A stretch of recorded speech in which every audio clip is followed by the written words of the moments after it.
we are not made to survive, we're made to thrive. Human beings, our spirit, our capacity to adapt, our ability to grow, our ability to learn with lightning-like speed, our ability to find a way to serve others, that calling inside of us that we have as a parent or as a friend or someone who truly cares, when we put our fear aside because there's something we want to serve greater than ourselves, we all have that ability to find that passion in our life. The Newtonian world is all about the predictable. It's all about predicting a future. But the quantum model of reality is about causing an effect. The moment you start feeling abundant and worthy, you are generating wealth. The moment you're empowered and feel it, you're beginning to step towards your success.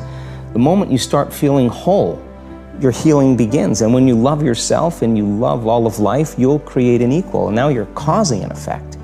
And I think that's the difference between living as a victim in your world, saying, I am this way because of this person or that thing or this experience. They made me think and feel this way.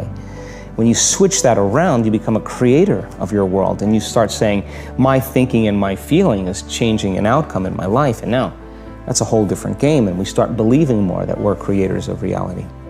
A lot of people start out with a new year and it becomes a trigger for the possibility of a new life, but that disappears after a few disappointments, after coming up with a few New Year's resolutions that within a week or two they've already broken. I'm here to talk to you about just the simple core of what you and I are made for. We are not made to survive. We're not made to manage our pain or get through it. We're made to be creators of our lives. We can create anything we can dream about, we can create. And I know that sounds like positive thinking, just BS. But in your soul, there have been times in your life, I know, when you've had something that you wanted so much. Maybe you wanted something for someone you care about. Maybe you wanted something for yourself, but you became so obsessed with something, achieving it, experiencing it, whether it was a transformation, in yourself, a change in your business, making a certain amount of money, getting a job, increase of some position increase. Maybe it was doing something for your mom or your dad or your kids. Somewhere in your life, you've gotten obsessed enough to really want to create something that you may not even know how you were going to do it, but you just wanted it, desired it, that you started all of a sudden taking action and you got insights. And before you knew it, what used to be just this impossible dream became a reality.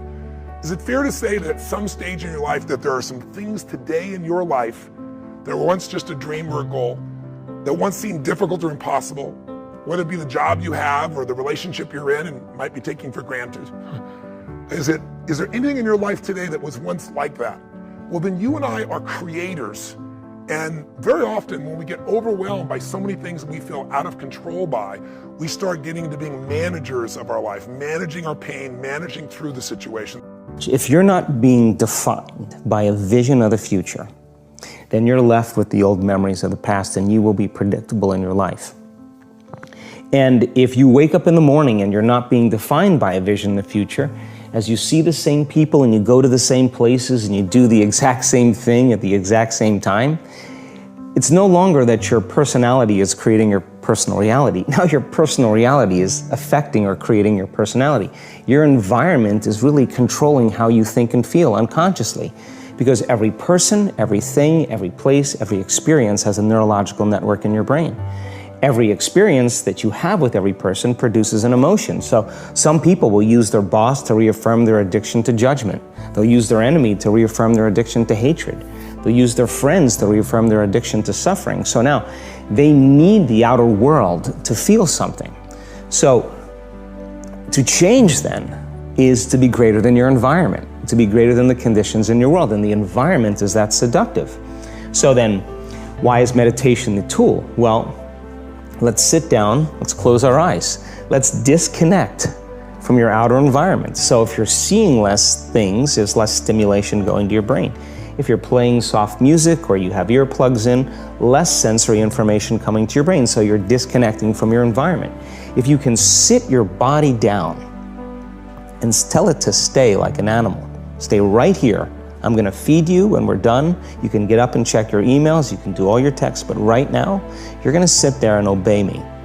So then, when you do that properly, and you're not eating anything or smelling anything or tasting anything, you're not up experiencing and feeling anything, you would have to agree with me that you're being defined by a thought, right? So when the body wants to go back to its emotional past, and you become aware that your attention is on that emotion, and where you place your attention is where you place your energy, you're siphoning your energy out of the present moment into the past, and you become aware of that. And you settle your body back down in the present moment, because it's saying, well, it's 8 o'clock. You normally get upset because you're in traffic around this time. And here you are sitting, and we're used to feeling anger, and you're off schedule. Oh, it's 11 o'clock, and you usually check your emails and judge everybody. Well, the body's looking for that predictable chemical state. Every time you become aware that you're doing that, and your body is craving those emotions, and you settle it back down into the present moment, you're telling the body, it's no longer the mind, that you're the mind, and now your will is getting greater than the program. And if you keep doing this over and over again, over and over again, over and over again, just like training a stallion or a dog, it's just gonna say, I'm gonna sit. And the moment that happens, when the body's no longer the mind, when it finally surrenders, there's a liberation of energy. We go from particle to wave, from matter to energy, and we free ourselves from the chains of those emotions that keep us in the familiar past. And we've seen this thousands of times. In fact, we can actually predict it now on a brain scan. There are many ways to get the things that we want for ourselves in our lives. But basically, it all begins with how we choose to think. As you think, so shall you be. 7 little words that I think are perhaps the most important things that we can learn and master in our lives. This old proverb notion that I become what I think about all day long. And once you know that what you think about is what expands, you start getting real careful about what you think about. You don't allow your thoughts to be on anything that you don't want, or that you wouldn't want to have manifest or show up for you in your life. Why would a city known for its great economy over all these years go bankrupt? Why would they go bankrupt? Unwise decisions that probably started years before. Why would a family choose to buy a house that they know that they cannot afford, but they're going to buy it anyway? Unwise decision. Why would a person marry just for sexual fulfillment, not thinking about other things? Unwise decision. Why would a person drink alcoholic beverage in front of their children early in life, leaving them an image of their dad, sometimes being drunk, thinking nothing of the consequence? Very unwise decision.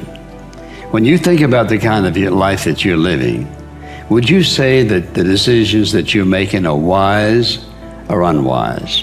And we could go through life thinking about all the decisions that people make. For example, they stack up credit on their credit cards to the point that they know they can't make the payments. Why do they do that? Unwise decisions. Before you make any decision, you should always ask this question: Is this the wisest thing to do? There's always an answer. Is this the wisest thing to do? Whether it's marriage, or whether it's something financial, or health, or whatever it might be, is this the wisest thing to do? That's always the right question. Whether it's major or minor, is this the wisest thing to do? But living wisely is the best life. Wisdom is a gift from God. Living unwisely is a very expensive lifestyle to every aspect of our life.